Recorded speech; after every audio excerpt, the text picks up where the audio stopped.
This evening we're going to be looking at the acid-alkaline balance. Now if you've ever had a swimming pool, you test the water every morning, because if the water goes to acid, the pipes corrode. And if the water goes to alkaline, algae grows on the pipes.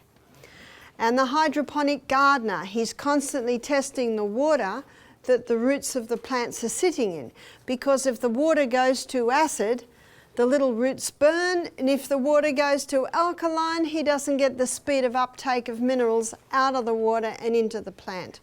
So just as it's important in the swimming pool, and just as it's important in gardening, it's also important in the body. So what I'm going to begin with is I'm going to show you the acid-alkaline scale. It's called the pH scale. pH means potential hydrogen. So what's hydrogen got to do with it? When you dissolve acid in solution, it gives off hydrogen ions.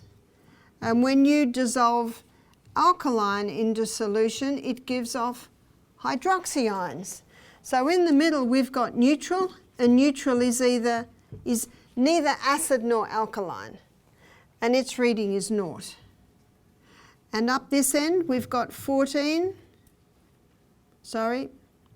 delete all that. Up here is 0. Up 7 is neutral and 14 is alkaline. Blood has a reading on the pH scale, and blood's reading is between 7.34 and 7.5. And 7.4. There's not much variation there, is there?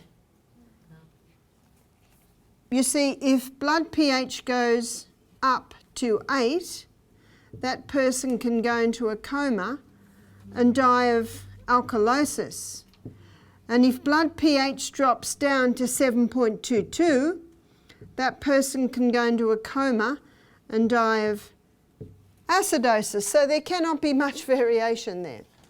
And we don't have to worry about the pH of our blood, because there are 2 organs that are constantly monitoring and balancing it to keep it in that range.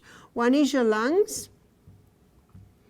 I was just talking with some of our students here about how they tried interval training this morning. And when you get to that 30 seconds, your lungs are moving.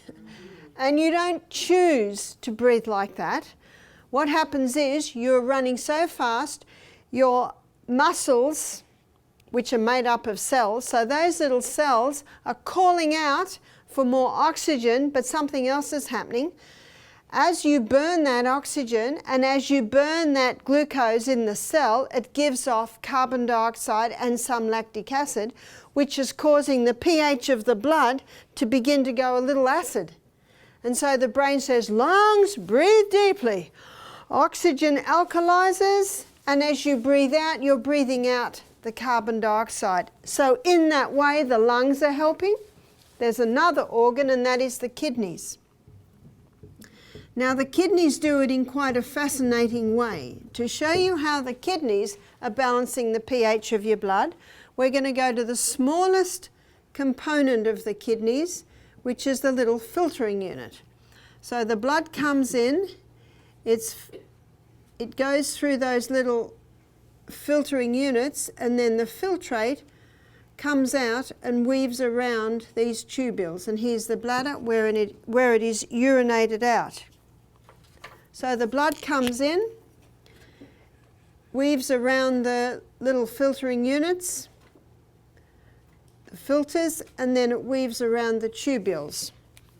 Now we each have approximately 1 million of those in one kidney, and we've got 2 kidneys, so that's about 2 million. So looking at the kidney, all those little filtering units are all on the edge, and then these tubules basically weave down like this into the ureter. There's the ureter from the other kidney into the bladder, and the urethra is where we urinate it out. Now in a 24-hour period, these little filtering units filter 1,800 litres of blood. Now we don't have that much blood. Every 2 minutes, 1.2 litres is being filtered, so there's a constant recycling.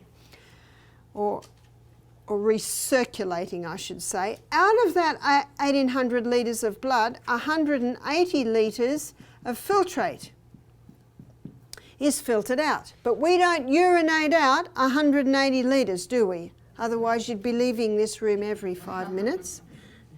We filter out approximately 1.5 litres in a day. So where's the other approximately 160?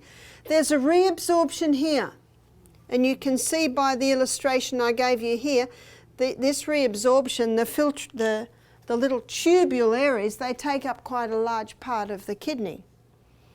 So let me show you how it happens. Let's say the blood is getting a little too acid. It is here that extra acid is dropped into the tubules to be urinated out. But let's say the pH of the blood is getting too alkaline. Well, it is here that extra acid is pulled out of the tubules back into the blood. So every 2 minutes, 1.2 litres is being filtered, constantly being monitored and as well balanced. So we don't have to worry about the pH of our blood because our lungs and their kidneys are doing a very good job. By the way, it is in this reabsorption area here where sodium and water levels are monitored and balanced. It is here also where blood pressure is balanced. That's why someone who has kidney problems, often on dialysis, they will also have blood pressure problems. So look after your kidneys. They not only filter your blood, they play a major role in what's called homeostasis, which is balancing the body. So, yeah? So what happens if you're seeing blood in your urine? That could be a few things. If you're seeing blood in your urine. Blood in your urine could be a little bit of damage in the tubules. And the only way you'll know what to do is try a few things and see what stops the blood in the urine. Cayenne pepper can stop it. And then you've got to make an assessment. Are you drinking enough water? Are your kidneys warm enough? Are you taking foods that are irritating to the kidneys? And today we're going to look at the acid-alkaline balance in relation to the food that we eat. And when you see that, you'll get a bit of an idea of what does irritate the kidneys. Now, the pH of the blood cannot change, as you see, but the pH at the cell can change. The cellular level of the pH cellular level should be approximately 6.5. That's very slightly acid, and there is a reason for that. The most acidic substance is sulfuric acid, and sulfuric acid travels at the speed of light. The most alkaline mineral is calcium, and on the scale of speed, calcium doesn't even move. So can you see that the hydroponic gardener, he also aims for about this 6.5. In fact, in the soil, the gardener aims for a 6.4. Very slightly acid, so the gardener gets the speed of uptake of minerals out of the plant, out of the water and into the plant, or out of the soil and into the plant. So with our cells down at the cellular level, we are going to be able to access more minerals when we have a pH cellular around that. How would you know? Well, you can get a bit of litmus paper and test your saliva and your urine, but don't test it early in the morning, it'll be acid because you've just gone through a detox overnight. The most accurate time would be probably about 2 hours after breakfast. Interesting to note that Coca-Cola has a very acid effect on the body. That's about 2.6. It's a killer. And this will shock you to know this, but some people drink it. It's true. Many are sick through ignorance. Now, I have drawn up the top here what's called the 8 laws of health. Basically, they're laws of common sense of what the body needs. And a breaking of those laws creates an acid environment. A keeping of those laws, alkaline. So pure air is alkalizing to the body. If a person's breathing in mouldy air, bad air, chemical air, can create an acid environment. Too much sun, no sun, both create an acid environment. Just the right amount alkalizes. Temperance. Now basically what temperance means is not taking anything into the body that will harm it and taking in moderation the good things. So what are the things that harm the body? Alcohol, cigarettes, caffeines, refined sugars, drugs, chemicals, moles. They all create an acid environment. Rest. Too much sleep, not enough sleep creates an acid environment. Exercise. Too much exercise, not enough exercise. Many Americans and Australians don't exercise enough. Both create an acid environment. Just the right amount alkalizes. In a minute I'm going to show you the foods that create an acid environment and the foods that create an alkaline environment. Water. Water alkalizes. I've yet to meet the person that drinks too much water. Most people don't drink enough. Dr. Christopher, he said, here's a sign to see if you're drinking too much water. Put your head on the side and if the water falls out your ears, you're drinking too much. In other words, it's almost impossible to drink too much water. There is the story of a lady who died from drinking too much water. She drank 35 litres, so that's 35 quarts without urinating. So, warning, don't drink 35 quarts without urinating. Got that? Common sense isn't very common today, is it? Yes? What's your opinion on the ionized water? Ionized water, we'll have a look at that in a minute. The eighth law is trust in divine power. When a person is stressed out, worried, anxious, it creates an acid condition. When a person has trust in divine power, there's a couple of verses that illustrate that. One verse is Isaiah 26 verse 3. It says, "Thou wilt keep him in perfect peace, he whose mind is stayed on thee, because he trusteth in thee." That peace in the soul alkalizes. Now, some of my family and friends break every law every day. Lungs and kidneys are struggling and they're just managing to keep it, and then the person has a cup of coffee or a can of Coke. Blood pH starts to drop, 7.34, 7.33, 7.32. Alarm bells go off. The last resort buffer system is called on. The most alkaline mineral in the body, which is calcium, is pulled out of its biggest storage house, which is the bones. Comes into the blood, it's a crisis, in a form of calcium phosphate, which is a crystal form, immediately neutralizes that acidic environment in the blood. 7.33, 34, we're safe, but at a cost. We now have free calcium excess floating through our body. And so what the body does, it'll dump it in the kidneys, kidney stones, gallbladder, gallstones, in the joints, arthritis, gout, on the bones as bone spurs. You've heard of a bone spur? You ask the doctor what the bone spur is. He'll say it's a calcium deposit. What's your next question? Why has it dumped it on my bone and not in my bone? Now, unless the doctor has studied nutrition, he will possibly not be sure as to why that is so. But there is a way to get rid of a bone spur. It's castor oil compresses. Get a little pad of cloth, moisten it with castor oil, put it on, put some plastic over it, bandage it on every night. If the bone spur's been there 3 years, it might take 3 months. If the bone spur's been there 3 months, might take 3 weeks. If the bone spur's been there 3 weeks, might take 3 days. So it depends how long it's been there. But I've got some good news. It'll never break down your bone. Do you remember Psalm 104 verse 14, where the Bible says God gave herbs for the service of man? Medicine calls it synergism, working with the needs of the body. But what probably affects more than anything is the food we eat. So I'm going to make a list of alkaline-forming foods, and I'm going to make a list of acid-forming foods. What makes the difference? It's the mineral composition of the plant.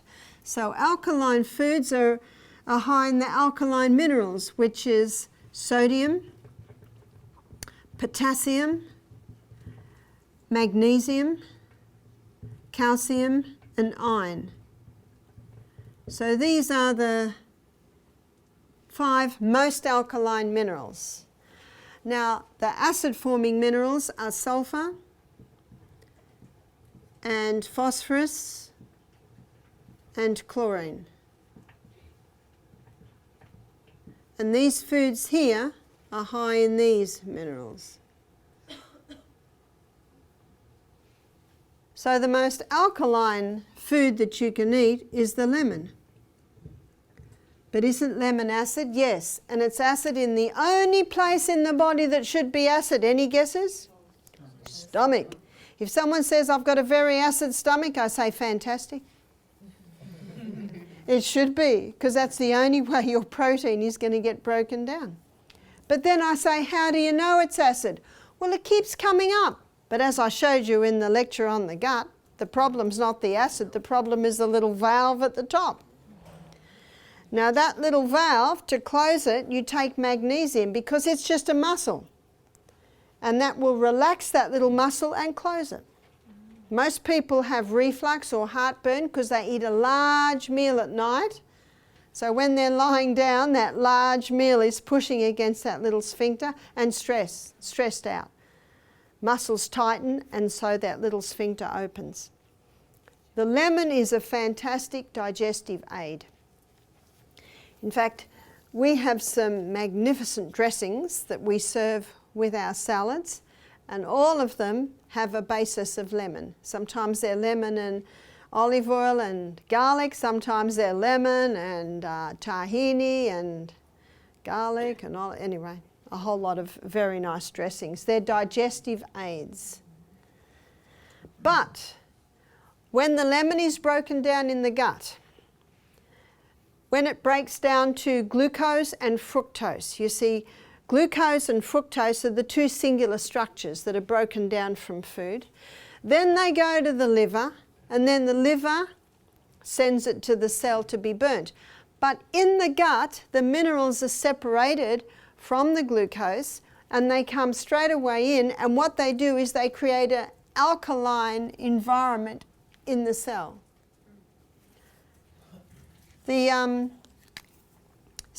Another very alkaline forming food is dark green leafy vegetables. Dark green leafy vegetables are green because of the chlorophyll. Chlorophyll is really plant blood. Now I'm going to show you something very interesting about chlorophyll. It's very similar in molecular structure to human blood. So for purposes of illustration, I'll do it like this. This is human blood. This is chlorophyll, or plant blood. Looks very similar, doesn't it? The difference is in human blood, this middle molecule is iron. But in plants, the middle molecule is magnesium. That's the only difference. So you can just about give yourself a blood transfusion by taking high amounts of chlorophyll. That explains why green barley is popular, wheatgrass is popular, spirulina is popular, chlorophyll, green smoothies. A lot of people take these greens. And remember, chlorophyll is the most potent blood and tissue cleanser in the body. At Misty Mountain Health Retreat and at Eden Valley, where we also run our programs, on the first day of juicing, we give the guests green barley 3 times a day because they're going through a detox and it can mop up a lot of the poisons coming out of the body. So we should eat dark green leafy vegetables every single day. Very alkalizing. Vegetables are alkalizing, but there is a question mark with the vegetables because there is one group of vegetables that for some people it has an acid effect and for some people it has an alkaline effect. It's the nightshade group of vegetables. So that's the tomato, and you call them a bell pepper. In Australia we call it capsicum. but I've been in America nearly 6 weeks, so I'm almost into the habit of writing bell pepper. Eggplant. Now, these foods are all from the Nightshade group of vegetables, and the last one is potato, and I'm not referring to the sweet potato, I'm referring to the white potato or English or Irish potato. Sweet potato is not a potato, it is a yam. For some people, these have an acid effect, and for some people, they have an alkaline effect. How do you know? Well, there is a book you can buy called The Chilvers Diet, and it's by Dr. Norman Chilvers, and the whole book is on the nightshade family of vegetables, and he has got hundreds of testimonies in that book of people who conquered arthritis by going off the nightshades. And I'll tell you a story, an illustration. We had a couple come to our program, and they were in their early 70s, and they said to me, do you know, when we were 67, we booked ourselves into a retirement village, thinking we are retired now. They were both a little bit overweight, both had some arthritic pains, especially the lady, so they basically were settling down into old age. And their daughter gave them a set of my DVDs. They watched them and they thought to themselves, this sounds good. We're retired now, we can do what we want. And they do what I find many retirees do. They spend time exercising in the morning. They might even make themselves a vegetable juice, and then they have breakfast about 9 or 10. And then they have their main meal about 3 in the afternoon, then they don't eat again. So they began to exercise. The lady particularly stopped the nightshades because of her arthritis. 6 months later, she's totally pain-free. Her swollen joints are going down to normal. They've both lost 15 kilos. What would that be? Over 30 pounds in weight. Feeling good. Booked out of the retirement village. No need for that anymore. Bought a big van and decided to travel around Australia. Stopped halfway up the east coast, drove into a health retreat called Misty Mountain, and spent a week with us doing the health program. You couldn't stop the smile on that lady's face. She said, I'm in my early 70s now and I feel better than I felt when I was 50. The body can heal itself. You just give it the right conditions. One lady said, but I love this food. I said, how much do you love your arthritis? And it's not forever. So when this lady came to us, she said, I haven't eaten that for a couple of years. My arthritis is gone, I have no more pain. My swelling, the swelling had gone down, but you know, sometimes they get those hard, knobbly joints. They were going down to normal. Isn't that incredible? She said, do you think I could start eating that again? I said, maybe so. Who will tell her?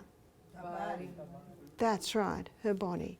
One lady said once she'd conquered her arthritis, she said, I can have a little organic tomato.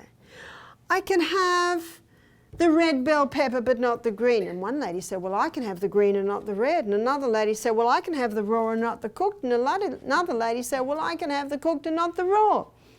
I love these stories. They're all stories of people doing what? Listening to the body. That's why I say, you're the doctor. I can advise, but the fine-tuning is yours. And your body will quickly tell you if it's not right. Am I right? Yes. Yes. She said, I have a little eggplant most days, potato, a little. Can you see you play with it? Your body can tell you what nobody can tell you. Your body can tell you what 10 professors can't tell you. Yeah? Do you think that if you ate something that was acidifying, that if you drank like a green drink, you think it would? Yeah, if you had something that was acidifying and then you had a green drink, that certainly could help. But remember, these are alkaline forming in the body. When the minerals are split from the food and into the cell, they bring about an alkaline environment in the tissues. When you cook tomato with olive oil, because I think they go the nicest together, something's released that is not available in the raw tomato, and that's lycopene. Did you know that raw foods will deliver what cooked won't? And did you know that cooked food will deliver what raw won't? So I myself, I aim for 50 raw, 50 cooked. If someone's 400 pound, they can handle all raw for several months. But if I have all raw, oh, my husband complains that I'm getting too thin. Can you see, you got to play with this. You got to play with this. So when you cook tomato, and I think olive oil goes the nicest, lycopene's released. Lycopene is a potent antioxidant, and it can reduce the inflammation of the prostate gland. So every man over the age of 40 should have a cooked tomato and olive oil dish maybe 3 times a week. That's easy. Yes? What about purple potatoes and potatoes with red skin? Well, all your white potatoes are much of a muchness. So there might be a slight variations, but they are a totally different vegetable compared to the yam. It's like for diabetics, the potato is high in the glycemic index, but the sweet potato is not. So what will it be for you? I cannot tell you, but your body can tell you. If you enjoy that food, you don't have arthritis, and it doesn't repeat on you all afternoon, I would endeavour to say you get a tick. But at our health retreat, we don't serve it because we do find maybe 15-20% of our guests can't handle it, so we don't serve it. But we say to our guests, if it sits well and you like it and you've got no arthritis, of course you can eat it. Now, if you have arthritis and you can't handle it at the moment, you may be able to handle it in a year or 2. So you keep testing. Fruit has a question mark, and the reason fruit has a question mark is that if someone has a yeast presence in their body, how would they know they had a yeast presence? Well, some of the most common symptoms are sinus problems, rashes, eczemas, psoriasis, but the tongue should be pink from the tip to the back. If someone has a yeast presence and they're eating a high fruit diet, the sugar in the fruit will feed the yeast. It's not fussy. It'll take any form of sweetener. And as it feeds on the sugar in the fruit, it gives off acetic acid. It gives off lactic acid. It gives off uric acid. And it gives off alcohol. So you can see by this that yeast feathers its nest. What do I mean by that? Well, yeast thrives in a cellular pH of 5.5. This is where fungus or yeast thrives. This is also where cancer thrives. And there's a lot of research today linking cancer and fungus together. You just Google it, put cancer fungus in together, and you'll get a whole lot of information. So can you see what fruit does? If you've got a yeast presence, it can feather its nest. So if someone has a yeast problem, I'll give you a story. I had a lady ring me and she said, I got a rash. It's just slowly spreading down my whole body. She said, I went to the doctor, took cortisone, stops it, but a week later it comes back worse. I went to a naturopath and they put me on molasses. What's molasses going to do to yeast? Do you know, some people say to me, I tried the natural way and it didn't work. There are many natural ways. So she rang me up and I said to her, stop the molasses. In fact, at the moment, stop all fruit, eat lots of vegetables, have some legumes, nuts and seeds, go to the health food shop, get some olive leaf extract, grapefruit seed extract. 2 weeks later, her husband rang. He said, wow. She said it stopped it in its tracks. And back up it went. Interesting. Now that's a strict diet. Once the rash goes, she doesn't have to stay on that diet. You see, it's just for a period of time. It's not forever. That's why when someone is sick, you got to think of them like, you got to put their body like in the nursery. You handle it a certain way. And as they heal, then you can relax off a bit. If you relax off too soon, what will the body say? Not yet, not yet. Okay, okay. That's why you're the doctor. A lady came to me and she said, I've got rheumatoid arthritis. She said, I've been on very heavy medication. She said, I've been on steroids, I've been on chemotherapy type drugs like methotrexate, very nasty drug, anti-inflammatory. She said, I've got myself off all my medication and I go to see the specialist and I don't tell him. Otherwise he won't see me. She said, I just sit there and go, I take the next script, go home and throw it in the bin. She said, every now and then, if I'm not drinking enough water, if I'm maybe not eating right, it all comes up again. She said, I'll go back on the drug for a little bit. She said, after being to your health retreat, I now know, instead of going back on the drug, I just take high-dose turmeric, fantastic anti-inflammatory, go back on a very strict no nightshade diet, alkaline diet, and grate up the ginger, put it in a little package and wrap it onto my sore joints. So easy. She said, I don't think I'll even have to go and see that guy anymore. I really appreciate when I hear a story of people who've conquered it. Yeah? And remember, there is a great physician. His name is God.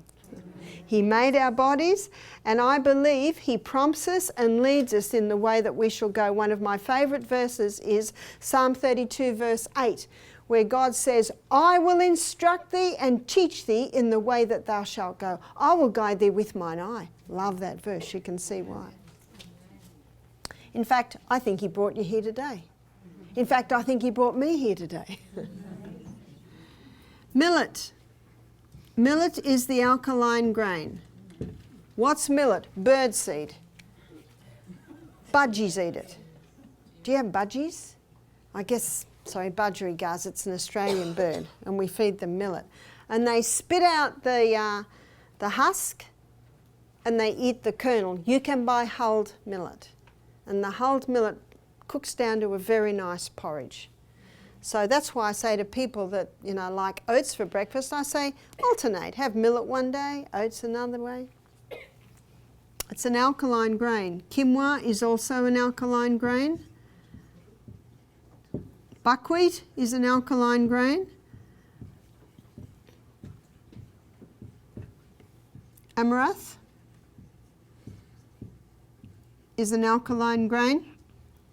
Spelt is an alkaline grain, and kamut. Now let me tell you the wheat story at this point. The wheat that God made is called Enkhorn, and it has a very fragile protein or gluten structure. Now it is not sure when, maybe a couple of thousand years ago, Enkhorn did a wild hybrid with a field grass and produced the Emma strain of wheat. Now the Emma strain of wheat is not quite as fragile. This is the protein or the gluten structure, but still fairly fragile. Fragile is important. Fragile means that the grinding and the cooking and the chewing and the digestive enzymes easily break it down so it can be absorbed into our blood.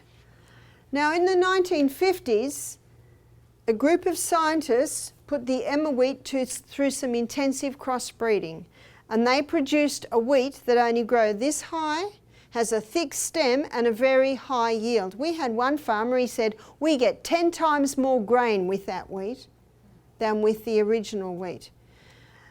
Original wheat grows that high, but the new wheat grows that high. You have a look when you're driving past wheat today, it'll be this height. That's the hybridized wheat. Now what was never addressed was the effect on the human body of this hybridized wheat. Last night I showed you how it changed the starch structure. Now it has made a very complex gluten structure. So the hybridized wheat, in the hybridization process, it produced a very complex protein or gluten structure. And almost only a cast iron gut can break that one down. Now, if that wheat flour is made into a sourdough bread, the culturing process in the sourdough bread breaks it down so that it's less complex. Now, spelt and kamut are wild hybrids of the emmer wheat, so they still have that fairly fragile structure. And if you make spelt flour into a sourdough bread, it can bring that structure back to the original Enkhorn structure. Isn't that interesting? Traditionally, all bread was made with the sourdough method. It's a cultured method. Yes? What's the best way? Because I've used the millet, but it's so tough. You've used the what? The millet? Millet. Did you buy hulled millet? Hulled. Might be my accent. The hull's taken off it. Because you can cook unhulled millet for 2 weeks and it'll still be tough. Yeah. But it's just very, very tough. But we just buy the hulled millet and it cooks up to a very nice porridge. Ezekiel bread, the wheat has, even organic bread today, wheat today is still the hybridized one. But with the Ezekiel bread, they have sprouted it. Now, a lady that I gave in a lecture last week in Milwaukee, she said that what she does, because any wheat you buy now is the hybridized wheat, she sprouts it, blends it with a little water, pours it onto trays and dehydrates it to make crackers. Now that sprouting process would break down the gluten. So that would be all right. Because it can be very sad if someone's bought a big bag of wheat last week. So now, what you're best to buy is either the spelt or the kamut. Now notice the time frame. 1969, Dr. Norman Bulag got a Nobel Prize for his hybridized wheat. They did it to save the starvation crisis, and it certainly made a difference. And no one complains about that. 1970s, this wheat went worldwide. Farmers loved it. Only grows this high. Sometimes they can get 2 crops in a harvest. More grain per acre means more money, which of course is important for the farmer. 1990s, every cereal, every bread, every cake, cookie, donut, pretzel, pasta, pie, pizza is made out of the hybridized wheat. I've got a friend who's a physician. She said, 20 years ago you never heard of gluten intolerance. We know it's big now because just going to the supermarket there are whole sections that are gluten-free. Why is that? It's because of this hybridized wheat, but it's because of something else. Babies are being fed food too young. You see, the first teeth we get is 4 here, 4 there. They're called milk teeth. That's all babies should have, milk. But it's taste time. When I was at my son's place, my little granddaughter, Sophia, 9 months old, crawls up to me. I'm eating my breakfast, big bowl of cut up fruit and nuts and seeds. And what does she want to do? Be with me. My daughter-in-law and son used to hide the food because she only has 3 teeth. I sit her on my knee, I get a grape, and I just nibble the skin off the top and I put it into her hand. And of course, in her hand it's like that. And for 20 minutes, she happily sat there sucking on that little bit of grape while I ate my breakfast. You see, when they've only got a few teeth, that's taste time. And at lunchtime, she did the same thing. I had a big plate of broccoli and greens. I gave her a tiny little head of broccoli, lightly steamed this big, and she sat there for 20 minutes nibbling on that. That's what you do. They're social creatures. They just want to do what you're doing. But if they've only got 3 teeth, they... See, the next teeth that come through are the molars. They come through at the back here. They're the grinders. What do we grind? Grain. And it's not until those molars are through that ptyalin is released. And ptyalin is the enzyme that breaks down starch. So babies should have no starch until their molars are through. When do the molars come through? Between 14 and 20 months of age. What are mothers told to give their babies between 4 and 6 months of age? Cereal. What's cereal? Pure starch. Malabsorption syndrome is set up in the gut of those babies. So that's another reason why we're seeing so much gluten intolerance, because of this malabsorption syndrome in the gut. There is another reason, and that is Americans and Australians overdo the wheat. And as I showed you the other night, isn't this common foods? How many people do you know have cereal and toast for breakfast, sandwiches for lunch, pasta for tea, donuts or biscuits, well, cookies, sorry, we call them biscuits, mid-morning, mid-afternoon? That's almost 100% wheat. I've met some sick vegetarians. They said, we were healthier when we were eating meat. What happened? Instead of eating meat, they now eat pasta, rice, bread, just overload of the wheat. You see that?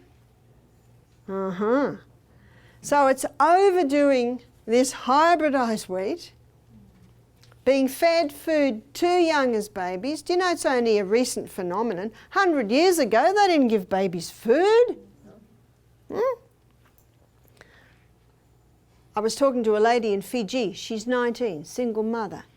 Beautiful little 5-month-old baby. Roly-poly, smiley, fat, healthy. She came to me one day because we were with her a few days. She said, my baby cried all night. So my detective hat goes on. Why?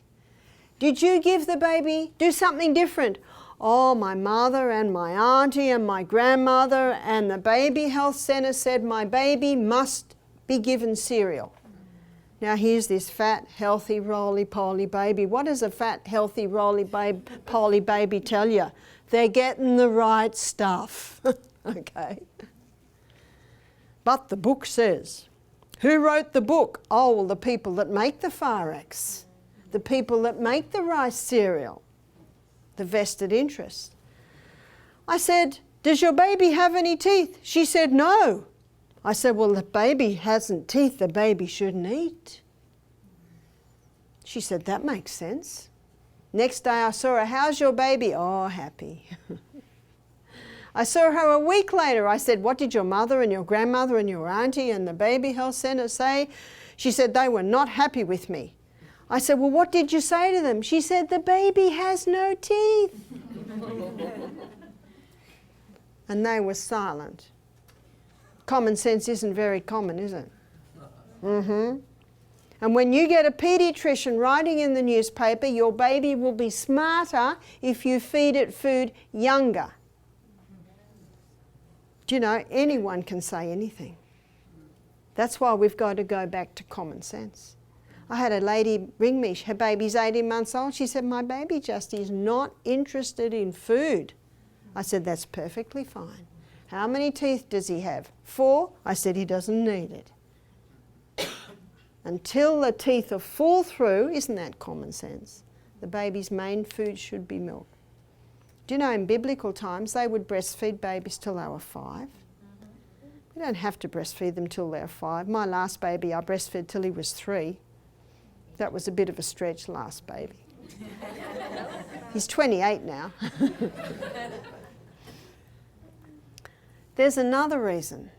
In Australia and America, most wheat is grown in superphosphate. Superphosphate in the soil kills off the microbes, blocks the minerals being able to get into the plant, and so the plant is deficient in the basic coenzymes required to digest it. There's more. When the gut hasn't got the proper lining, all those nice bacteria, it can't break it down properly. So no wonder we are seeing so much gluten intolerance.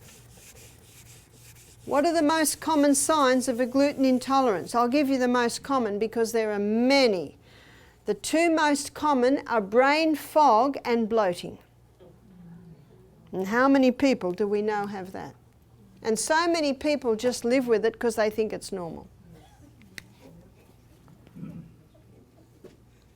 lima beans and lentils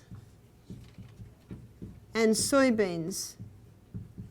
These are the most alkaline legumes. Soy is only a problem if it's been genetically modified and grown with herbicides, insecticides. Nuts. Almonds are called the king of all nuts, and they deserve the title because they're the most alkaline nut.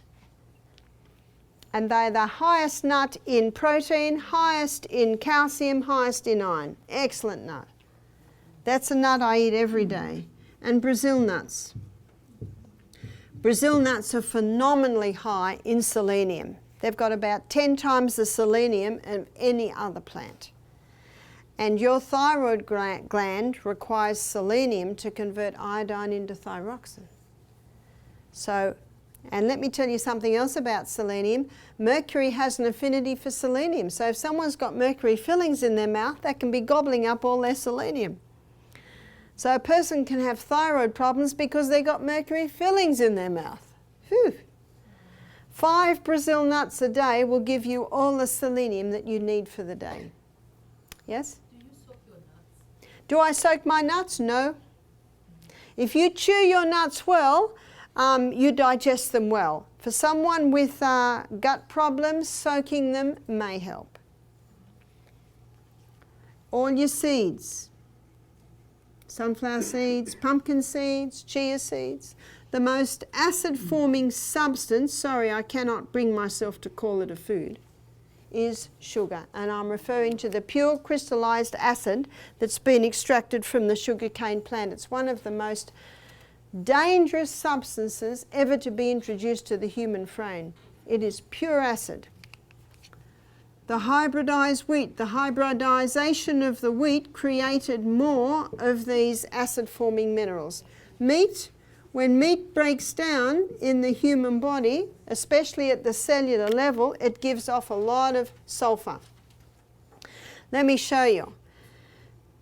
I'll give you an illustration of meat and dairy here. Here is a glass of cow's milk. It is high in protein and it is also high in calcium. But all animal protein is very dirty burning fuel. Only 58% is burnt as fuel.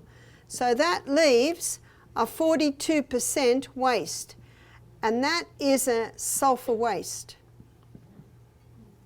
So the body now uses the most alkaline mineral to negate it, which is the calcium. You know how much calcium is left for us after drinking a glass of milk? None. And if a person has a glass of milk and a steak, there's not enough calcium in the milk to negate the sulfur residue from the steak, and so now the calcium is taken out of the bones. The countries in this world with the highest consumption of meat and dairy products have the highest incidence of osteoporosis. So that meat gives off a very sulfur waste, a high sulfur waste. Aged cheese. What's the blue in the blue vein cheese? It is mold. And it is very acid. Fungus, very acid. Now let me do a pH of 7 here. This is your feta, ricotta. Cheeses like that, they're fresh, so they don't have the mold factor, so they're more at a pH of 7.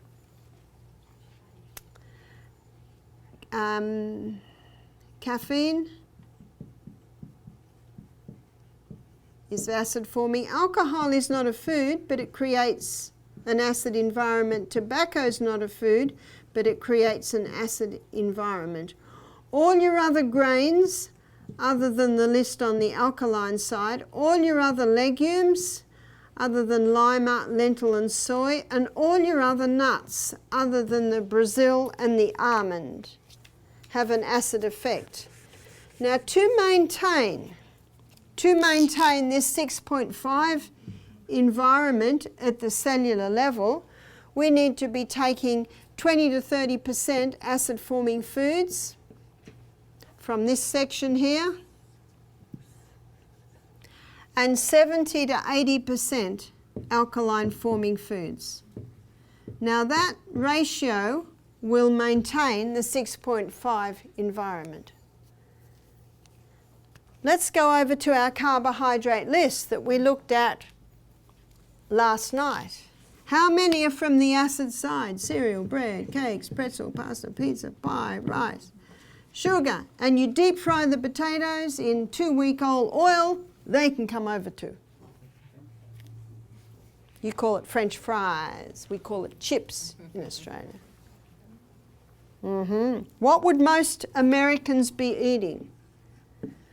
90 acid, 10, yeah? And what's the number one killer in America? Heart disease and cancer, neck to neck, yeah? Yes. Same as in Australia, neck to neck. Sometimes one goes ahead a little bit, then another time the other goes ahead a little bit. And as I looked at last night, the combination of the sugar in the milk, the high sugar alcohol, the caffeine, tobacco, damaging the arterial walls, causing that cholesterol to start building up to try and protect it. Many are sick through ignorance. Many are unaware that the food is actually killing them. One of the easiest ways to alkalize your food program is to eat more vegetables, more dark green leafies. Start pursuing the other grains. We need a little acid. One lady said, "Oh no, rice is over here and I love rice." We need a little acid. A little rice is fine. But instead of having a whole plate of rice, have a little bit of rice and a whole lot of lentils and a big salad. See, by doing that, you actually change the ratio a little bit. One lady said, "Oh, I love chickpeas and they're on the acid side." I said, "I love chickpeas too," or garbanzos, sorry. You call them garbanzos. I love garbanzos too. And I had some for lunch yesterday. We need a little acid. It's all about the ratio. Now, just outside this hotel here, do you see when you come in, there are those big bushes with the big white flowers? They're hydrangeas. Now, sometimes you'll see hydrangeas and they're pink. Sometimes they're a dark, hot magenta pink. Sometimes they're purple. Sometimes they're blue. It's not different types of hydrangea. The gardener plays with the pH of the soil, because different pHs bring out different colours in the flowers. I don't know quite what they've done to get the white. With the broccoli? Pardon? So many broccolis are different colors. No, they're different types of plants. It's only with the hydrangea. Now, just as the gardener plays with the pH of the soil to get different coloured flowers, you can play with the pH of your cell to get different health, sickness effects in your body. As I said, one of the easiest ways is to go more to this section there. And yes, have a little bit from this section here. That's the easiest way to do it. Is there a way to test what your alkalinity is? Is there a way to test what your alkalinity is? You can get litmus paper. I think you can just buy it from the chemist and you can put it in your saliva or your urine. But again, do it 2 hours after breakfast is probably the best time. And if at first it's a little acid, don't be concerned, because you've just gone over to this diet, your body will start detoxing a bit. I actually never test mine.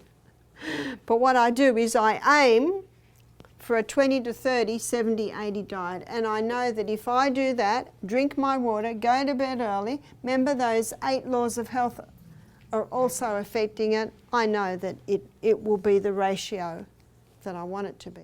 I never say never. I personally don't do supplements, but organic fruits and vegetables have a far higher mineral content because they use the microbes in the soil. It's the microbes in the soil that break down the heavy metals and minerals and put them into the plant. In fact, the food that's the highest minerals is stinging nettle. You don't have to chew on it. You can cook it. And remember, when you cook food, you don't lose your minerals. The only time you lose your minerals is if you throw the water away that you cook them in, because the minerals go into the water. And at Misty Mountain Health Retreat, at the end of the day, our guests have a steam bath where they sit and have a big sweat. And then when they finish the steam bath, they come into our health centre and we have a big pot of broth. Now we cook a whole lot of vegetables in the broth pot and put stinging nettle in too, and then we strain it and they drink that. And they're replacing the minerals they just lost in the big sweat. And we also put the Celtic salt in there that has 82 minerals. Yes? What is that word you just said? Stinging nettle? Yeah. Yeah, it's a weed. You can't buy it, but you'll know that if you touch it, it'll sting.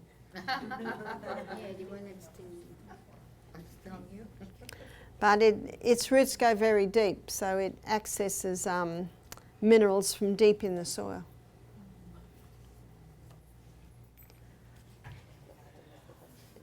Just when we needed it, water. Somebody mentioned about ionized water. Ionized water, yes. Someone mentioned alkaline water. A lady rang me up. She said, Barbara, we can't really eat the way you eat. We like our sugar. We like our, bit of junk. But she said, we have the alkaline water. It's really not going to do a lot. And alkaline water machines are expensive. What has more effect on your body is if you keep those laws of health and have a more alkaline diet. And if you have some water and put a squeeze of lemon in it, it will alkalize it. Now what I'm going to be talking on now is the mind. So can everyone hear me? I'm just wondering, the green light is on. Yep. Now if you look at the brain, from side on it looks like that, and if you look at the brain from top down it looks like this. If you want to know what your brain looks like, look at a walnut. Now there are two lobes in the front, and medicine calls it the frontal lobe, and it's in the frontal lobe of the brain where our intellect is. It's in the frontal lobe where our reasoning powers reside, where judgment takes place, and where our will is. And the will is the governing power in the nature of man. So it's a pretty important part of the brain, isn't it? And in the human brain, it takes up about the front third of the brain. And this frontal lobe is fully developed at the age of 30. And you will find in many cultures, young men weren't given positions of responsibility until the age of 30. We go to the oldest history book we've had, which is the Bible, and you'll see Jesus didn't begin his ministry until the age of 30. It is in the frontal lobe part of the brain where our foresight is, where self-control is, where our organisation skills are. And the mind and the nerves gain tone and strength through the exercise of the will. So you can actually strengthen that part of your brain through the exercise of the will. And so tomorrow, when you're tempted with a cup of coffee or a candy, and you say, no thank you, do you know what that does? You've just strengthened your frontal lobe.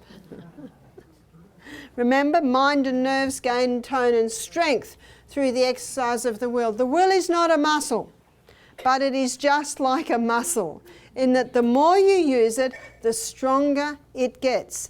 Now, the will shouldn't be beaten to pieces, and it shouldn't be let allowed to go wherever it wants. It's so important for parents to train their children. The Bible says, train up a child in the way that he should go, and when he is old, he was not depart from it.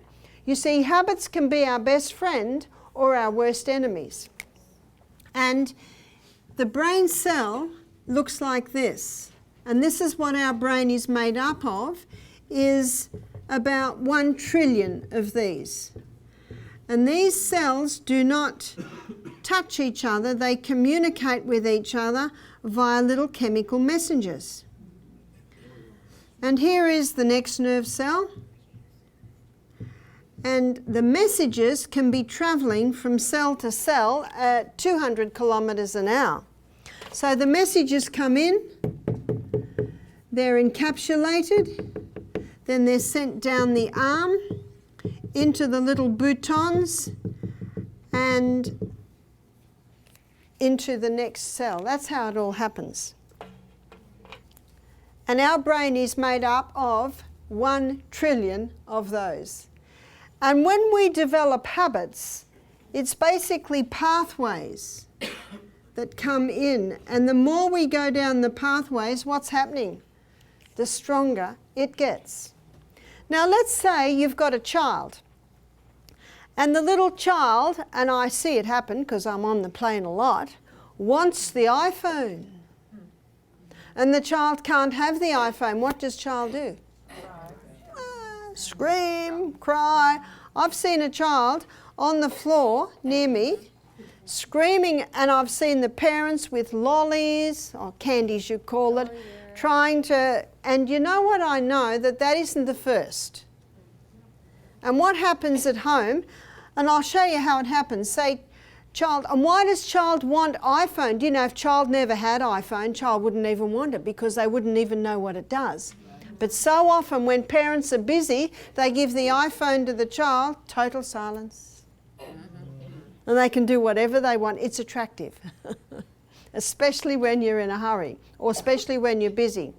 And then when it's time to take the iPhone off the child, what happens? Then the tantrum. And the parent says, I'll just ignore it. And then the child, every time they can't have something, what happens? At first it's only one, it gets bigger and bigger and bigger and bigger. And then it gets to the point where the child is tantruming every time things don't go their way. They've got a strong pathway established. So we'll take this one away. This is called the tantrum pathway. Basically, the child has got into the habit of tantruming. So what do we do with that child? Well, there's a very effective way to actually cure them of a tantrum. Now, let's say they're tantruming on the floor here. Well, you don't want to do this treatment on the floor because it'll wreck the floor. So you pick the child up, you know, they're screaming and crying, and put them on the veranda. You get a bucket of cold water and whoosh, child will go, looks at you, you look at child says, that was cold. And mother says, yes, you were getting a little hot under the collar. I just wanted to cool you down. One lady said to me, that's child abuse. I said, that is not child abuse. I'll tell you what is child abuse, allowing the child to tantrum. Because when a child tantrums, it hurts their nerves, it hurts their muscles, it hurts their ligaments, their tendons, their digestion stops, their colon blocks up. Did everyone hear that? And it's just a hydrotherapy treatment. Wonderful tonic. And often the next time the child goes to do it, all you have to do is reach for the bucket. And if the child is tantruming and you put the bucket of cold water on and they get even angrier and start up again, you just say a 4-letter word, more. Some very stubborn ones will need another one. But can you see how the parent or the uncle or the aunt or the grandparent reacts? Calmly. Sorry, sweetheart, you were just getting a little bit hot. I'm just cooling you down. See why you don't do it on the carpet? Because you're going to have to muck up the carpet. And you know what the child will learn? They will learn that's not working. Now, a child's frontal lobe isn't very big, but I can assure you it can be trained. Now, what a lot of parents do, they don't decipher between the act and the child. And when you get angry at a child, do you know what the message is? I don't like you. And if you nip it in the bud, the parent doesn't get angry because it's been dealt with. And so you can actually cause your child to be more intelligent by having limits. There are guidelines and there are limits. Let's just say you say to the child, whether they be 5 or 10 or 15 or 20, you can go anywhere here but not into that square. What's the first thing they do? And they look straight at you. Why? Is what they said true? And if the parent says, or the aunt or the uncle or the grandparents say, I told you not to go in that square, you know what they think? That didn't hurt. I told you not to go in the square. Rah, rah, rah. What an interesting noise. Don't go in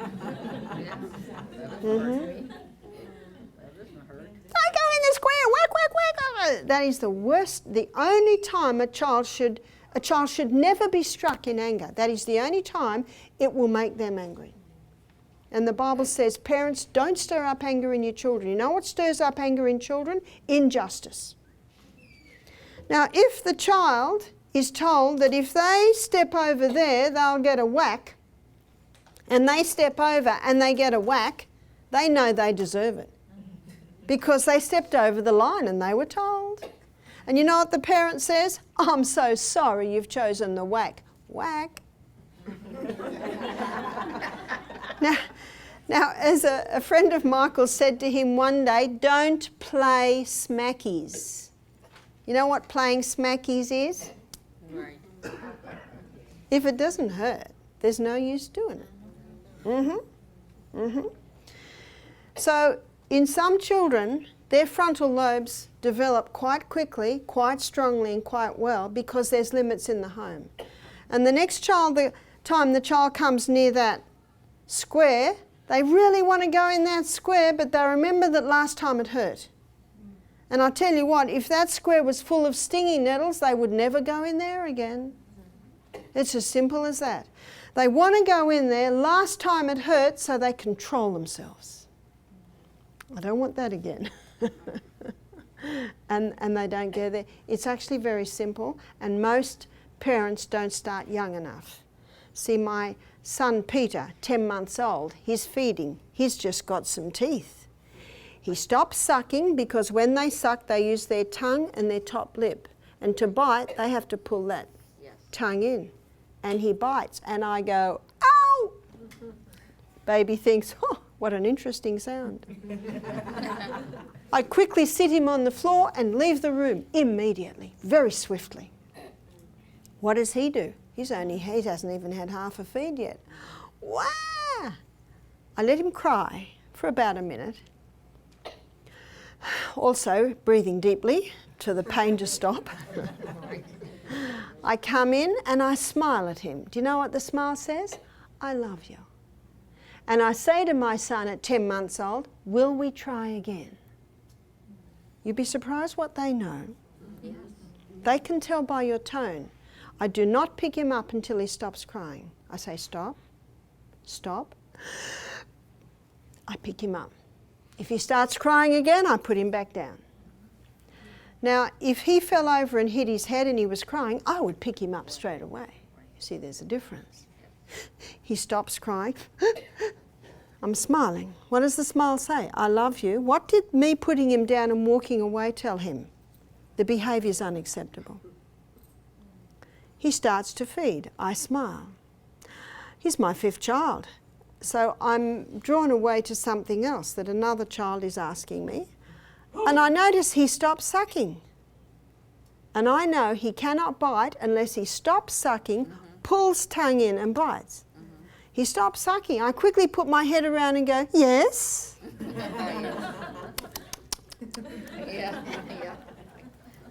And he never bit me again. You see, it's training them. They need your guidance as to what is acceptable and what is not. Now, none of my children tantrumed, and I think it's because at a young age there were guidelines. There were rules. And if they're started early enough, they quickly know by your look and your tone of voice what they can and what they cannot do. And one lady said to me, oh, you must spoil your grandchildren. And I didn't answer her because I knew she wouldn't like my answer. She asked me again. I said no. What does spoil mean? Ruin something beautiful. Now, when Michael and I get home on the 1st of July, on the 3rd of July, we will have our 3 little grandsons with us for 1 week, and they love coming to Grandma and Pa's house for the holidays. And you know, there are strict rules in my home. We have never, ever had to smack or discipline these little boys because my son, he's very strict. And they know their guidelines, and they're very happy boys. And one day I remember I said to little Sonny, Sonny, it's time to put your clothes on for the day, take your pyjamas up. I turned around and he still was just reading a book. I said, Sonny, and he still read the book. I said, Sonny, and he looked at me and I said, does Grandma need to get the naughty stick? He took his clothes off. Right. You see, I don't have to do a thing because he's had the naughty stick at home. And I'm so glad my son has done the work. Then I don't have to do it. And oh dear, us grandmas don't like smacking our little ones. And I'll tell you a funny story to illustrate. When I had all my children at home, a lady dropped her 2 little ones with me just for the morning while she went shopping. And little boy 7, little girls 5. And the little boy was running around helping me all day. Do you want me to dry the dishes? Please. And the little girl was just quiet and she just stood next to her brother all day long and did whatever he did. And then he said, do you want me to do something else? Well, you can go and get some kindling for the fire, you know, the little sticks. And then he'd come back and want to do something else. And after about a couple of hours, I said, your parents must be very happy to have such a good helper. He said, oh, look, it took a lot of smacks to get us this good. Not mortally wounded. So those parents obviously would not have smacked in anger. Can you see there's a big difference there? You see, the will needs to be gently guided and directed, not beaten to pieces, not allowed to go wherever it wants. And these children make excellent workers. You know, there are many tradesmen in Australia today who are not apprenticing young men or young women because they say they don't come to work on time, they don't do what they're told, if we put them near a computer, we've lost them for the day. Whose fault is that? It's the parents. That's right. There must be rules in the home because when they leave home, guess what? There's rules. A mother said to me recently, my husband's very, very hard on my children. I said, good. She said, but sometimes he's mean. I said, good. She looked at me and I said, you know, it's a tough world out there. It's a very tough world out there. And it is better that it be a little bit hard on the children in the home with loving parents who love them and prepare them for what's out there. She said, but I find it very hard. I said, I know you do. You got the mother heart. I said, that's when you go and put the clothes on the line. Do you do that in America? That's when you go and dig a garden. And I think men more know that it's tough out there, whereas the mother heart. And that's why what I said to this mother, I said, you must never go against your husband in front of the children. In fact, they can cope with that better than if you come in and say, hey, what are you doing? That upsets the child. Can you see that? And if you think the husband was even cruel, later that night you say, husband dear, can we talk? You know, and he will talk. But you know, the Bible says, men, love your wives. Because many men think that loving the wives is, they got a car, they got food on the table and a house. But no. Women need to be told that you love them. Women just love. And so you know what the Bible says to women? Women, reverence your husband. Respect your husband. That's what's very important to men. Michael and I are in the car one day. We're not long married. He said, I'm not sure where we are. And I said, let's ask someone. No way. He's the captain of the ship. And when I say that, I'm actually not trusting that he's in control. So if he ever says now, I'm not sure where we are. I just look out the window. Maybe I'm living.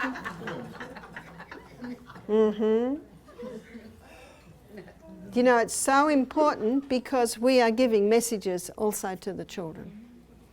So the frontal lobe is strengthened through the exercise of the will. And I might want to say, but Michael, this is ridiculous. You know, that man there, look, he lives here, he will not. No. Look out the window. Do you know what the proverb says? He that keepeth his mouth keepeth his life. But he that openeth wide his mouth shall have destruction. And another proverb says, the fool utters all his mind, but the wise man keeps it until afterwards. And so I very quickly rewired my brain when I realised that my husband appreciated me just letting him drive the car. Now, if I'm in a habit of telling him what to do and that's the pathway, I can actually change my pathway. Because you know, you never nag because it never does any good. And if I'm in the habit of saying, but Michael, this man will... Stop. Just stop. And then every time I stop, I might have a pathway that insists that we ask that man or... If I stop and don't do that anymore and don't go down that pathway anymore, which I don't, that pathway becomes very small and I've got a new pathway that I just look out the window at the rose gardens or I knit. And now the last thing in my mind comes in is to say, let's ask someone. That pathway's long gone. And do you know what science shows? We can be rewiring our brain right up until the day we die. And same with the child. It's developed a strong habit of tantrums. You'd be surprised how quickly the bucket of water, and they won't go down there anymore. And you know what the good news is? You can take them anywhere. And now they've got a pathway where they've learnt to control. We all get challenged, we all get frustrated. The back part of our brain is the feeling part. And that feeling part is a bad boss because the feelings go up and down like the wind, but the front part of the brain is a very good boss. Because every decision that this part of the brain makes is made according to intellect, reason and judgments, and that's what it should be. Do you know the problem is when someone is breathing in bad air, they're not having enough sunshine, they're living on the stimulants, the sugars, the caffeines, the drugs in many cases, the alcohols. Do you know that all compromises frontal lobe? And so things are said, feelings are manifest that should never be manifest. That's why the fool utters all his mind, but the wise man keeps it until afterwards. Do you know the Bible says in Colossians 4 verse 6, let your speech be always with grace, seasoned with salt, that you may know how to answer every man. And remember, practice makes perfect, and practice makes permanent. There's the permanent pathway. There's an excellent book. The man's name is Keith Lehman. And he's written a few books now. One is called Have a New Kid by Friday, and it's just the laws of cause and effect.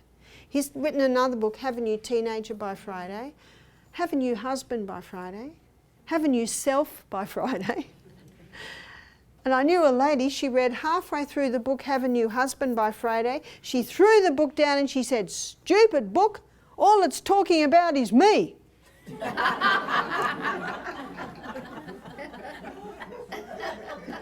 Actually, that's what it's all about, isn't it? just the way that it is handled.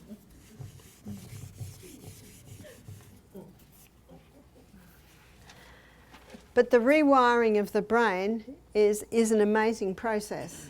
It means that if you're in a bad habit, if you stop doing that habit, whether it's waking up every morning to a cup of coffee, and you start waking up every morning to a big drink of water and interval training, how long does it take before the new pathway is stronger than the old pathway? 21 days. That's only 3 weeks. In the space of our lifespan, that's not very long, is it?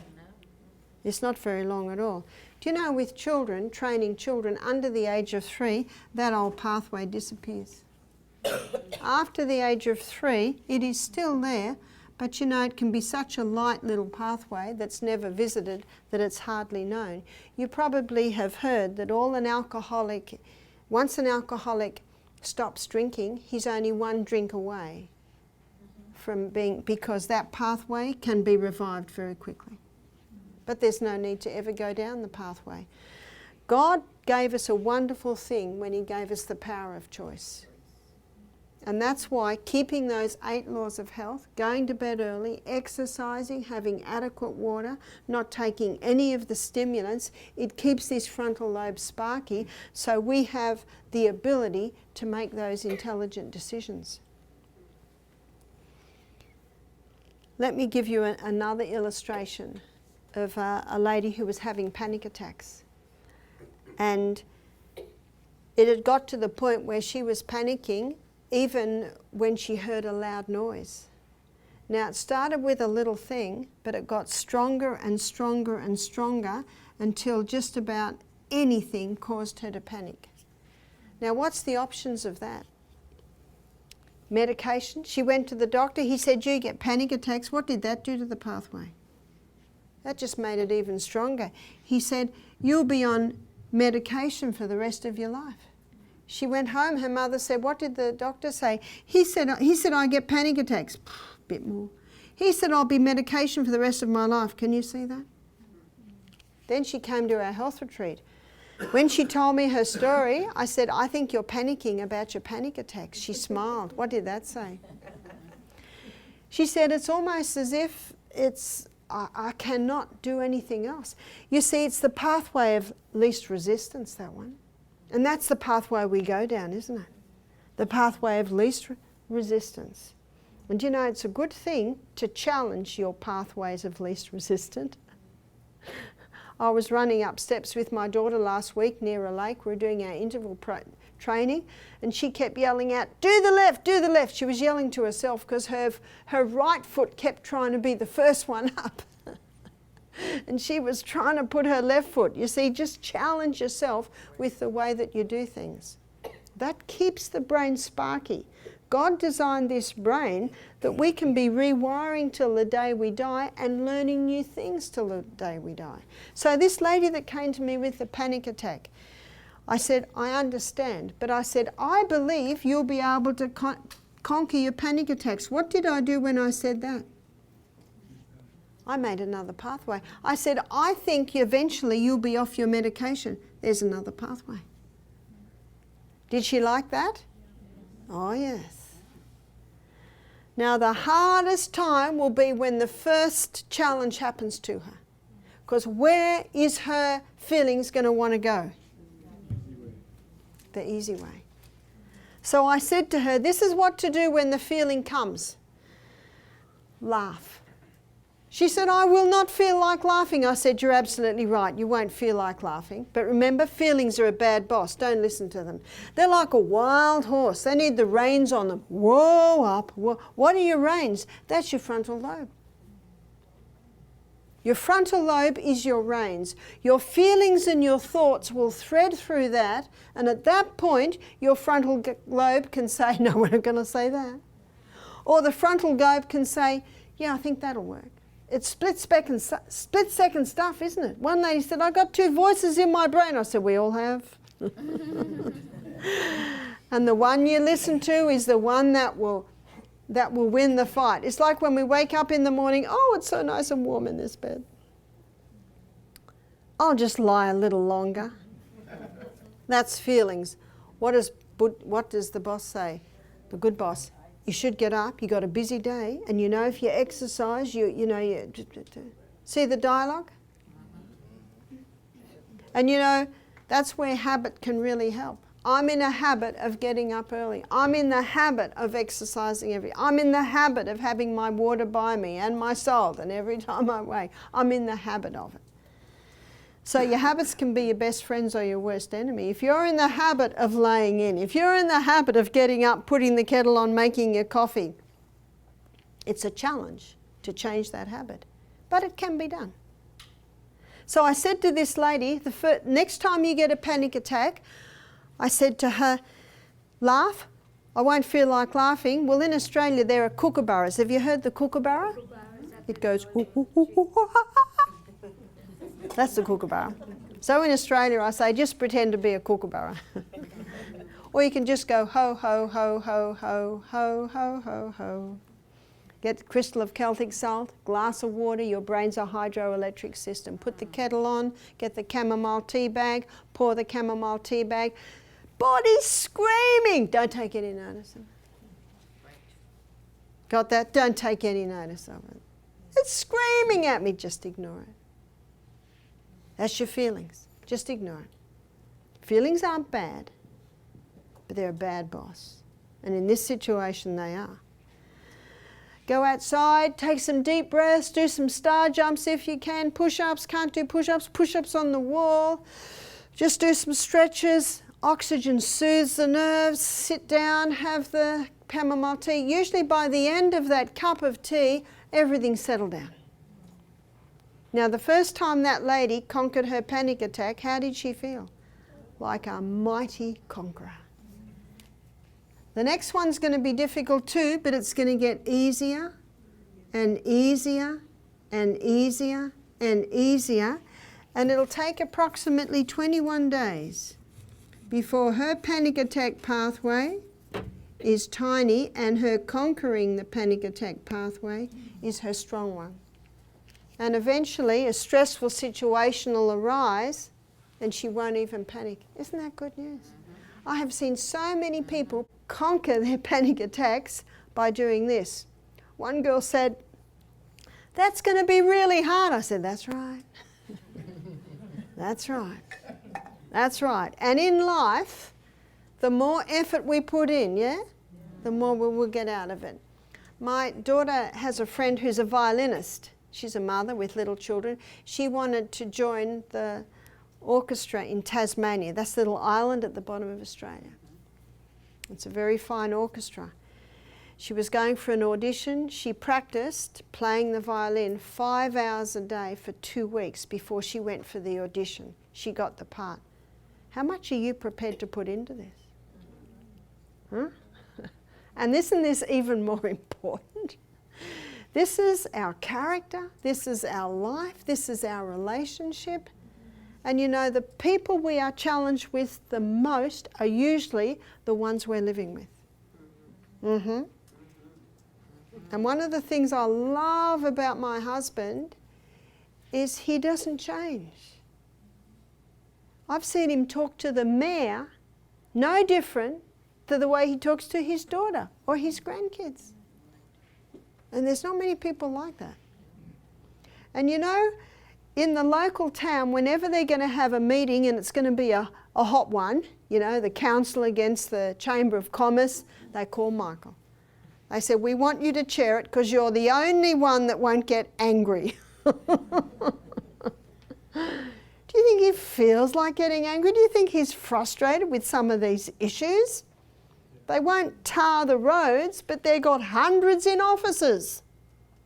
You know, 50 years ago, there were lots of people working on the roads and not many in offices. Yeah, it's frustrating. And they want to raise our taxes to do the roads. Anyway, that's a bit. So you can see that the townspeople were upset. So they get Michael to chair it because he doesn't get angry. And when the meeting had finished, the townspeople are there, the councillors are there, and the mayor. Michael finishes it and goes straight over to the councillors, and the mayor smiles and shakes their hand.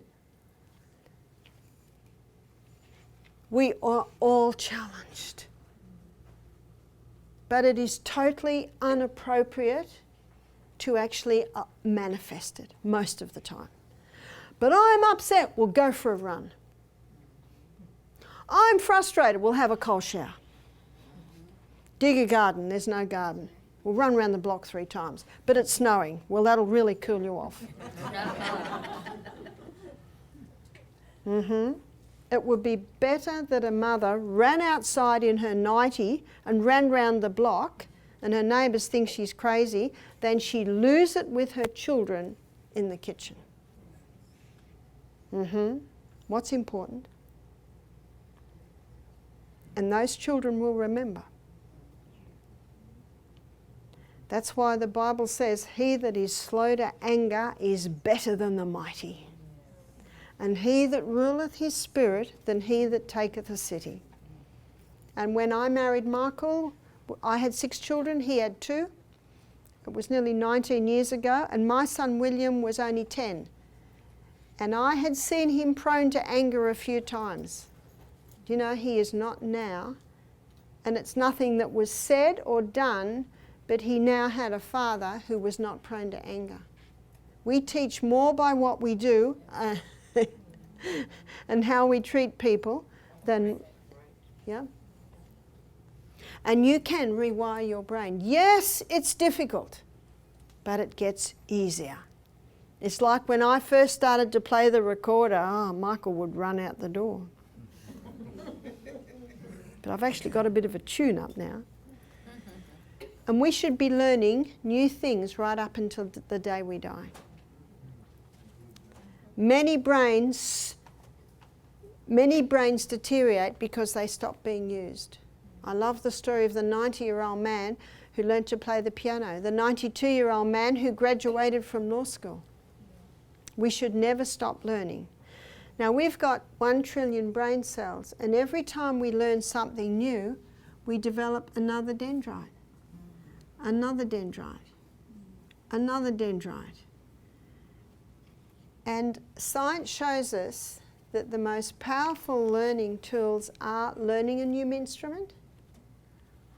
Can you play a musical instrument? It's time to learn. One man said to me after hearing this lecture, he said, I'm a violinist, I'm 73. I put my most difficult pieces away. He said, I'm going to go home this afternoon and get them out. Do you know, the brain is like a muscle. The more you challenge it, the stronger it gets. So learning a musical instrument, learning a new language, memorizing Bible. That is powerful. Some people think I have a gift. I don't. It's just hard work. And it takes me about 21 days to get 1 verse in my brain. You might be quicker. But I just keep at it and at it. And if I read something that I think is very appropriate, like the mind and the nerves gain tone and strength through the exercise of the will. The power of the will, in many cases, is a potent soother of disease. I just memorized that out of a book because I thought I said it so well. But it takes me a long time. But once it's in there, it's in there. It's like you hear a beautiful pianist. They didn't start yesterday. Practice makes perfect, and practice makes permanent. So whenever I read something that I love, I'll memorize it. And whenever I see something I love and I want to memorize, I'll take a deep breath because this is going to take days. And I'll go over it again and again and again until eventually it is solid in my brain. Do you know, it's an exciting thing playing with your brain. Learning new things, developing new skills. And every time you learn something new, another dendrite. Do you know what science shows us? 1 nerve cell can develop 70,000 dendrites. Wow, the potential of this brain. You know, the tragedy is most people go through life never fully developing their brain, never accessing the power in that brain. Isn't that tragic? In fact, look at most people in their latter years, their brain's almost back to a child. 1,700 new cases of Alzheimer's being diagnosed every week in Australia. Brains that are just deteriorating. How tragic is that? Why are they deteriorating? Bad air, not enough sunshine. Your brain needs sunshine, it gets it through your eyes. Living on the stimulants, which compromise frontal lobe function. Not sleeping enough. There are hours that the brain recharges. That's between the hours of 10 p.m. and 3 a.m. every night. In winter, 9 and 2. Exercise. you're training for something more important than the Olympic Games, and that's life. And that's the latter years of your life. You've got to go into training. You've got to do that every single morning. Proper diet, which we looked at in our last lecture and we've been looking at this week. High fibre, generous proteins, healthy fats. The brain is the fattiest organ in the body. 70% of the membrane around the brain is fat. Is this fat-free diet one of the contributing factors to the Alzheimer's we're seeing? There are fats that the brain doesn't like, and they're the altered fats. And they're the fats from the animal that are usually laden with insecticides, pesticides, antibiotics. Coconut oil is a healer for the brain. And Dr. Bruce Fife, he has written 2 excellent books showing how you can heal brains with the coconut oil. His name's Fife, Dr. Bruce Fife. One is called Stop Alzheimer's Now, and he shows how you can heal neurodegeneration in adults, not just Alzheimer's, but Parkinson's, multiple sclerosis, dementia, Huntington's chorea, and his other book, Stop Autism Now, is about children's degeneration and how you can heal it with the coconut oil. And so the other oil that the brain cells love is the omega-3s. So that's found in your chia seed, your ground flax and your walnuts. I think God's got a sense of humour because the walnut looks like the brain and it's got the oils that the brain can use for that. So can you see there are physical things that strengthen the brain? But what also strengthens the brain is strengthening frontal lobe by keeping out anything that will compromise it and harm it and using it. And the most exciting thing to me about these 2 parts of the brain is that in the frontal lobe is where God communicates with man. In Isaiah 1:18, the Bible says, "Come, let us reason together." It's right there. God is not in every man. You would never say God was in Hitler, Mugabe, Stalin. No, no, no. No, he gave mankind choice. What a gamble. That would mean that some would choose not to, as for these cruel leaders that I've just quoted. Some say, look at these atrocities. Why didn't God step in? Because God is not a God of force. In Isaiah, it says, "Come, let us reason together." Dialogue. And in Revelation 3 verse 19, the Bible gives an illustration of God standing at the door and knocking.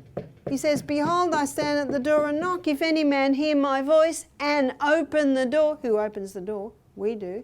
He said, "I will come in and sup with him and he with me." When someone knocks on your door, you have a choice, don't you?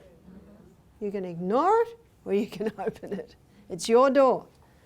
So how do we open the door to let God in? And then he says, "And I will come in and sup with him and he with me." What does sup mean? Eat together. Isn't it nice to eat together? We dine together with friends. It's a lovely thing to do. It's a beautiful illustration of the intimacy with which God wants to know human beings. But he gives us a choice.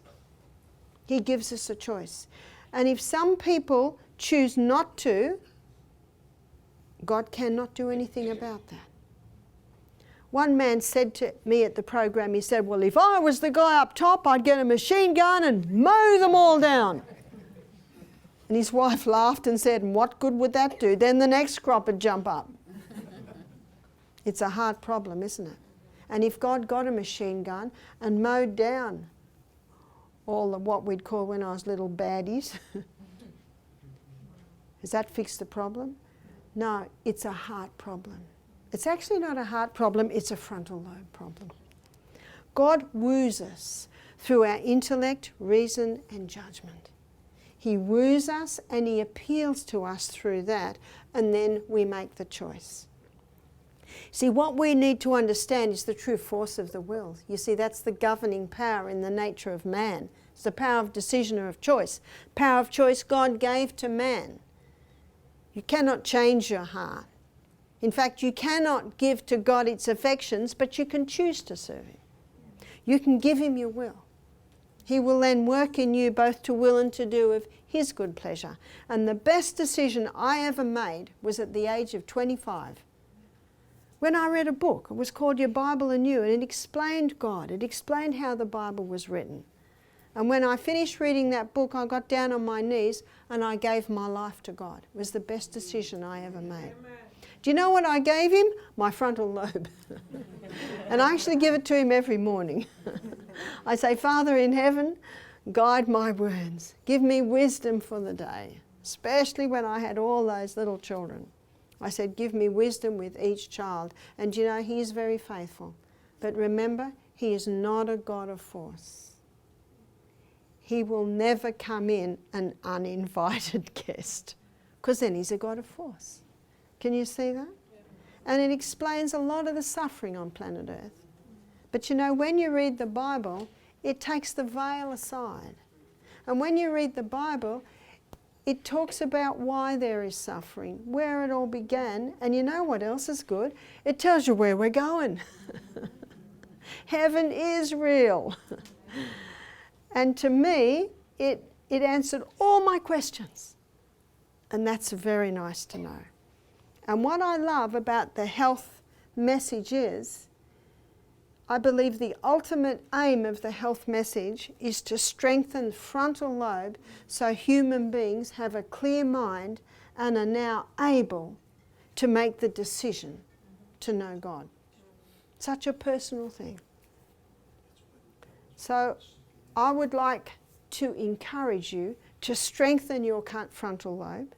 Use your frontal lobes to increase your dendrites and increase your brain, and pursue the knowledge of God. Let me finish with one little section in Proverbs that I memorized, because I thought it explained so well what I believe God has called me to do. It's Proverbs 22:17. Bow down thine ear and hear the words of the wise, and apply thine heart to my knowledge. For it is a pleasant thing if thou keep them within thee. They shall withal be fitted in thy lips, that thy trust might be in the Lord. Have not I made known unto thee this day? Have not I written unto thee excellent things in counsel and in knowledge, that thou might know the certainty of the words of truth? That thou might be able to give an answer to them that are sent unto thee. Beautiful words. In fact, it's a nice place to start. Proverbs. Just put the Bible, halve it, and you'll either come up with the Psalms or the Proverbs. Psalms are just before Proverbs.